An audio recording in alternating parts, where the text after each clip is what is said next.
You were born in a cage called North Korea. The defector story that will break your heart. You are 4 years old, living in a cramped concrete box near the Chinese border. The kindergarten sits right on the frontier line, where barbed wire and guard towers cast long shadows across the frozen playground. Every morning you stand with dozens of shivering children and sing hymns praising the great leader, your small voice trembling in the biting cold wind that sneaks through cracked windows. When the teacher places a crayon in your tiny hand and orders you to draw Kim Il-sung, you try your best. His smile comes out, crooked and forced. She grabs your wrist and cracks the wooden ruler across the back of your hand twice, hard enough to leave deep purple welts that throb for days. The great leader's smile stretches from mountain to mountain. She hisses, "You are only 4. You do not cry." Crying is weakness. Weak families vanish overnight, without a trace. That is your very first lesson in survival inside the world's most brutal dictatorship. Portraits watch everything. In the single room of your tiny apartment, Kim Il-sung stares down first, then Kim Jong-il, and finally, Kim Jong. Every dawn, your mother wipes them carefully with a damp cloth, her hands trembling because the inspector can arrive without any warning. A slightly tilted frame is enough to prove your family hates the regime and can drag all of you into the political prison camps, where death comes slowly, through starvation or exhaustion. School begins at 6 in the morning. You bow 3 times to the giant portraits.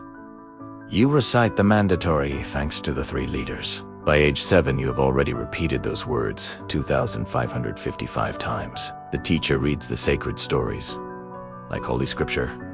Rainbows at Kim's birth on Mount Paya. His perfect body that never needed a toilet.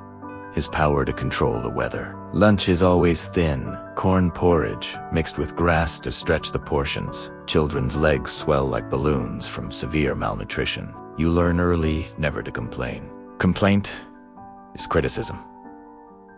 Criticism is treason. Treason means the camps. Saturday is voluntary Labor Day. At 9, you join 8 other children pulling weeds for 6 endless hours. While loudspeakers blast propaganda at full volume, your small hands bleed, blisters bursting open, but you stay completely silent. Tuesdays, the entire school marches to the town square for public executions.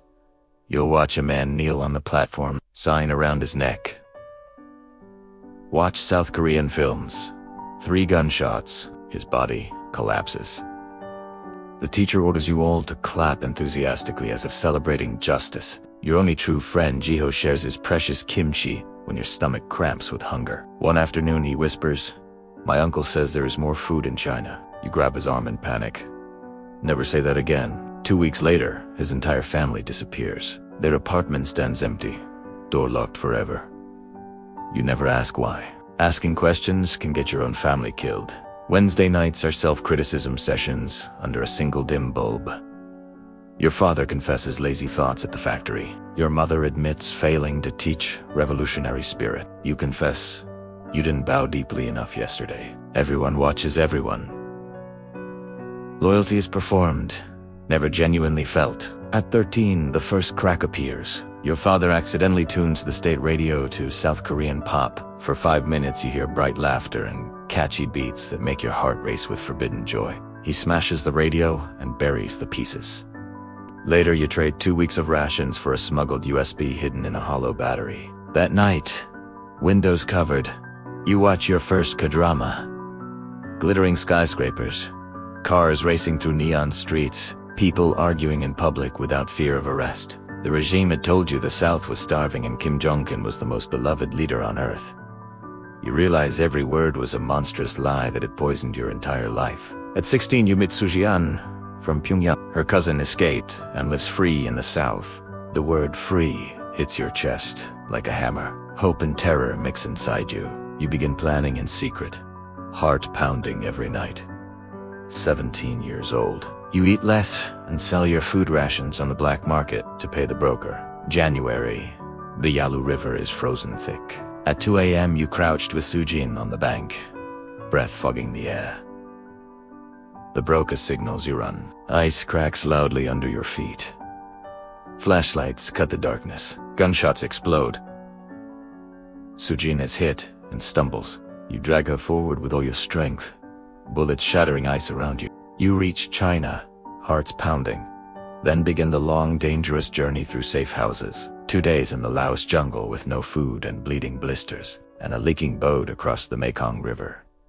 In Thailand, you endure 4 weeks in a sweltering, overcrowded Bangkok, detention center no portraits to bow to, no forced songs.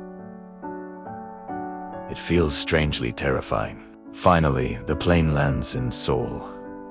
Skyscrapers scrape the sky. Neon lights never turn off.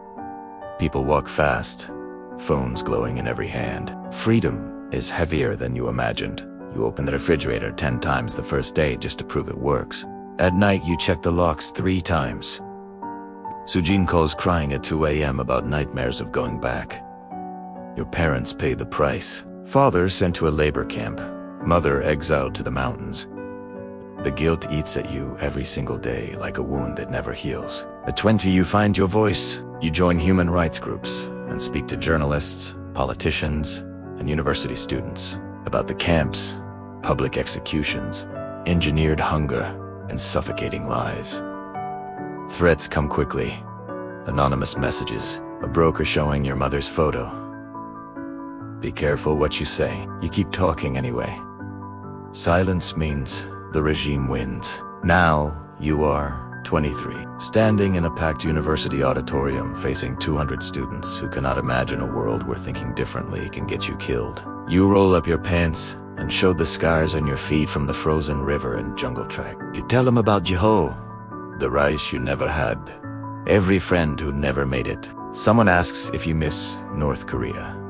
I miss the people. I miss my family. But how do you miss a place that wanted to kill you just for existing? Another student asks, was it worth it? You think of your father still suffering, Sujan, who later took her own life because the trauma screamed too loudly. Every scar and nightmare that still wakes you sweating. You look at the freedom in this room and answer clearly. Yes. Every freezing step across the ice. Every bleeding blister. Every nightmare. Every moment of guilt. Yes, your mother's last message through the broker network. Live well. Live for both of us. For the first time in years, you cry not only from sadness, but from a sharper purpose burning inside you. You cannot save your parents. You cannot rescue everyone still trapped. But you can make the world see the truth. You keep speaking. You keep fighting. You keep living. Because you are no longer just a defector. You are a witness. And the thing the Kim regime fears most is people like you. Those who escaped the cage, survived the journey, and now refuse to stay silent. Your story becomes a weapon sharper than any bullet the regime can fire.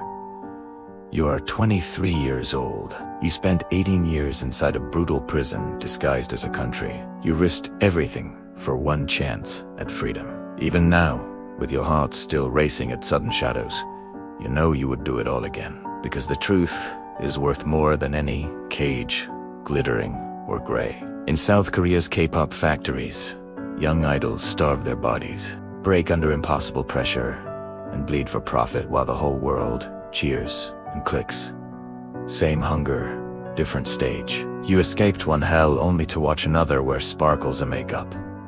But here, at least, you can scream. Here your voice is finally, truly yours, and you will never, ever stop using it.